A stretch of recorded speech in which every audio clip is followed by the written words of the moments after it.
Gosar. Thank you, Mr. Chairman. Mr. Verde, on a previous subcommittee, we heard testimony from Mr. Earl Devaney from the RAP Board that cited 3 agencies for most noncompliant with fraud, waste, and abuse, the second one being DHS. How does this go along with the process? Hold on one step. Let's go a step further. We actually heard Ms. Callahan talk about the Herculean efforts going to catch up on some of the bureaucracy or trying to catch up on some of these FOIA requests. And I'm having a hard time here. I'm a businessman. I'm a dentist. I actually watch government. 7 groups have to hang my television when I'm perfectly capable to do it myself. How does this process and how do these delays cause increased costs to the American taxpayer? Well, it's clear that these sorts of delays result in increased litigation. EPIC has been forced to litigate FOIA requests to obtain the disclosure of records that we otherwise could have obtained directly from the agency without litigation costs and through the normal FOIA process if the deadlines had been met.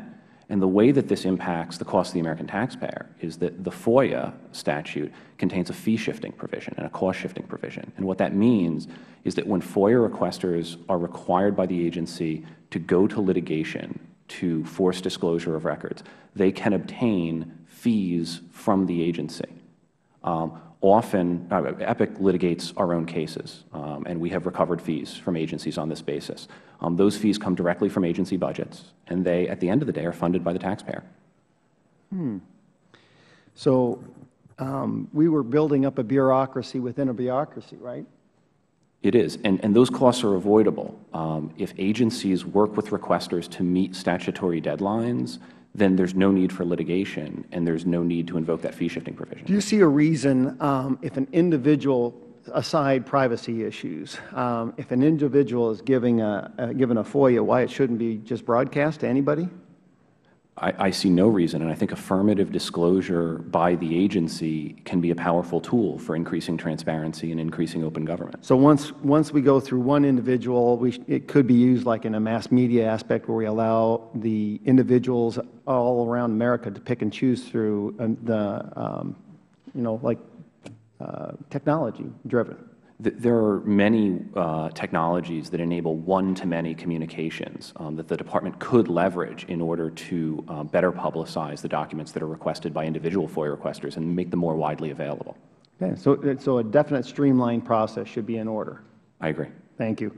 Mr. Edwards, these FOIAs have had a kind of a chilling effect on, these delays have had a chilling effect on the FOIA request. I'm also from Arizona, and we've got a lot of problems with our southern border. We've got a lot of violence. How do you think this could have implicated the process, particularly of FOIA, and maybe getting proper information out to the proper authorities? Without getting into specific FOIA cases, my team went ahead and did a review of the FOIA process. And what we found was even though in 2009 there was 103,000 and 2010 there was 130,000, 70% of that was immigration alien files, there was still a number of FOIAs that once they are completed, they could have gotten out of the door and it still ended up in the review process. The 1.5%, they're talking about the 662, which ended up in the significant review process, that also should not have been delayed. So I cannot really speak to the specific FOIA case, but this is what was our scope and this is what we observed.